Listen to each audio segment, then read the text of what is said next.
Hello, so the inspiration for this vlog today came from a blog post that we read in class called What Not to Say to Adoptive Parents. However, I wanted to take a different approach and create a video called What Not to Say to Adopted Children.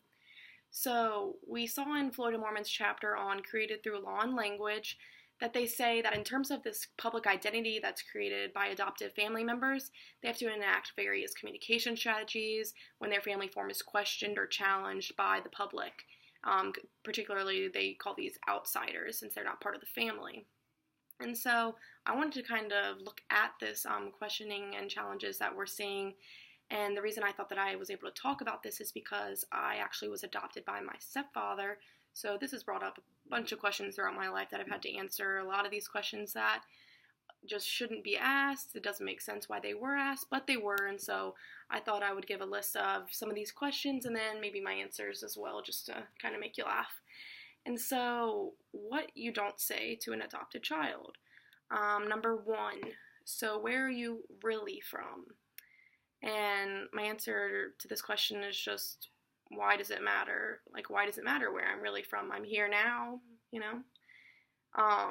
And then number two, who are your real parents? That's a tough one. I mean, I just don't even know why you would ever ask someone, because if I actually answered that question, I would have to say, well, my real father passed away. And then we're getting to a whole nother conversation that gets awkward. People start giving me sympathy that I didn't want. It's not necessary. No need to go in that direction. And then the third one is, does your adopted parent feel like a real parent? Again, with the real word, I'm just so over that word altogether.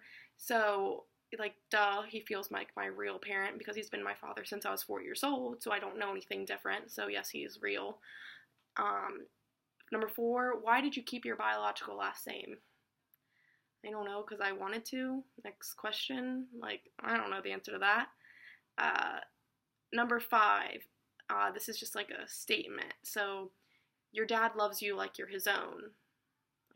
Yes, because I am his own, because he's my father, and because I've been his child for almost 20 years now. Number six, you and your siblings act like real siblings. Yes, we do, and thank you for noticing, because we are real siblings, and I was there when my brother and sister were both born, and we're half siblings, but it doesn't change anything at all. We've grown up together our whole lives. Number seven, you can't even tell you're adopted. Thank you. I, again, don't know what to say to that, but thanks. I'm really glad that you can't tell I'm adopted, since that's just such a, that'd be such a horrible thing if you could tell.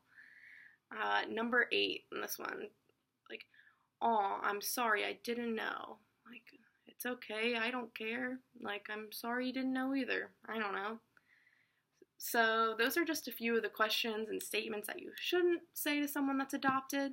So after looking at all these questions, I thought, wow, this behavior really needs to change. I wonder what's happening and with research and in regards to this behavior. So one research article I found written by Singer describes the Wise Up program that they created, and this sounded great at first. They were using tools on this program to help people understand their adoption. However, then I got to this part that really bugged me, and they talked about preparing adopted children for the distinct likelihood that they'll be getting asked these stereotypical questions, and helps them to prepare for this. And after reading that, I was just thinking, this program needs to be formulated differently. Instead of preparing children, maybe we should be educating our society. And so there really needs to be a program there doesn't need to be a program that prepares children for the likelihood of getting asked these ridiculous questions. Maybe we need to inform the public so that they're not asking these questions in the first place. So continuing on with my research, I found another piece that focuses more on the actual adoption professionals that help these families. So this was done by Weger in 2000, and he found that adoption professionals were actually being encouraged to help families learn how to cope with their inferior social status, exact words used.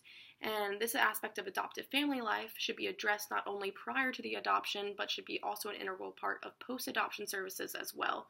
And I just found that to be ridiculous, that both of these pieces of research were just trying to help the either adopted children or the families cope with this stereotypical language that's being used in our society.